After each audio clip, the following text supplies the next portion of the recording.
Did you know that in the 1930s there was an uprising against pants? Yes, you heard it right. Pants. Now, I'm not talking about a small group of disgruntled individuals. No, this was a full-blown rebellion, and it happened in St. Louis, Missouri. This event, my friends, is known as the St. Louis Pants Rebellion. Imagine it's the peak of summer, the sun is blazing, and you're stuck wearing thick, heavy pants. The people of St. Louis said, "Enough is enough," and decided to stage a rebellion. And the enemy, pants. I can hear you asking, but how does one rebel against pants? Well, let me tell you, it's quite the spectacle. The rebellion began with people ditching their pants in favor of shorts. Yes, shorts. Those knee-length, breezy alternatives that we so casually wear today. Back then, it was the equivalent of a fashion revolution. Men, women, and children took to the streets in their shorts, defying the norm and the heat in a show of solidarity against their common enemy, pants. Now, you might be wondering, was this rebellion successful? Well, that's a matter of perspective, I suppose.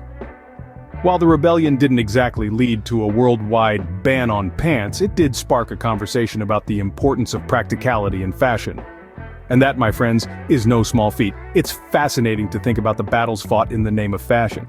Today we might laugh at the idea of a pants rebellion, but back then it was a serious issue. It's a reminder that fashion isn't just about looking good, it's about feeling good, too. So the next time you find yourself sweating in the summer heat, cursing your jeans, remember the brave souls of the St. Louis Pants Rebellion. They stood up against the tyranny of pants and said, "Not today, trousers, not today."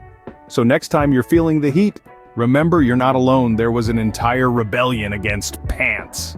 From pants to birds, history never fails to surprise us. Ever heard of a war against birds? Well, strap in for the Great Emu War. Now imagine, it's the early 1930s in Australia. The Great Depression is in full swing and farmers are struggling.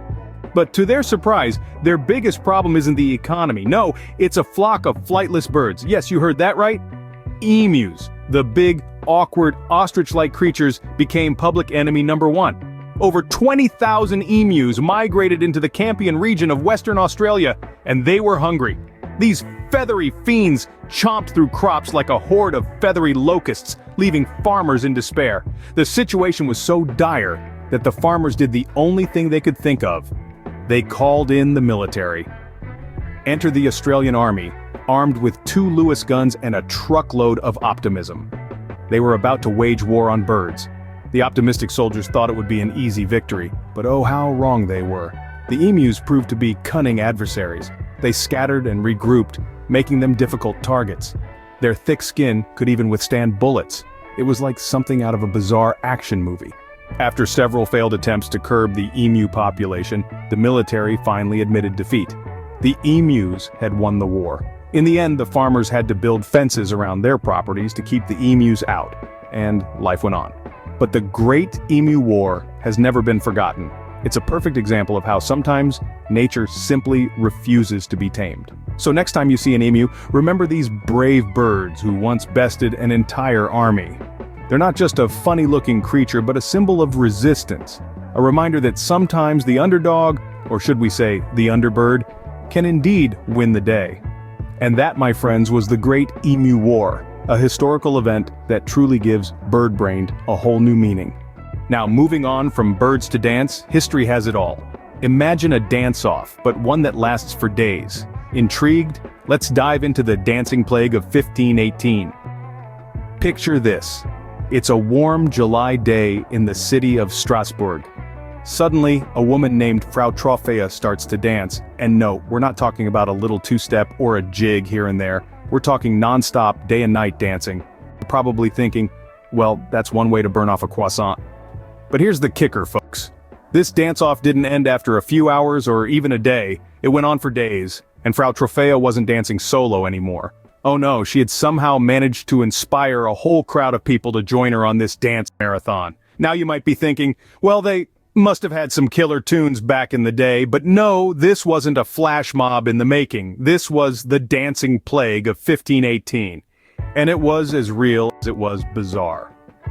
At its peak, around 400 people were caught in this dancing fever. And remember, this was before the invention of energy drinks or comfy sneakers. Just pure, unadulterated, toe-tapping madness. So what caused this historical jig? Some historians believe it was due to mass hysteria or a case of dance mania, brought on by high levels of stress and tension. Others propose it could have been a reaction to a fungal infection. But honestly, if moldy bread makes me break into a spontaneous boogie, I might need to rethink my diet. Regardless of the cause, it's safe to say that this groovy epidemic takes the phrase "dance like no one's watching" to a whole new level. So the next time you complain about your legs hurting after a night out dancing, just remember the dancing plague of 1518. From dance-offs to bucket wars, history has a way of keeping us entertained. Yes, you heard it right. A war over a bucket. So, let's dive into the 14th century Italy, a time when people were so passionate about their buckets that they waged wars over them. Now, I'm not talking about any ordinary bucket. No siree, this was a wooden bucket of such charm and allure. It would make any 14th century Italian go, "Mamma mia, that's a bella bucket." You see, the city-states of Modena and Bologna were in a constant state of rivalry back then, and one day some cheeky Modenese soldiers who clearly had nothing better to do decided to swipe a bucket from a well in Bologna. The Bolognese, understandably, were not happy about this. I mean, how would you feel if your neighbor stole your favorite bucket? Furious, right?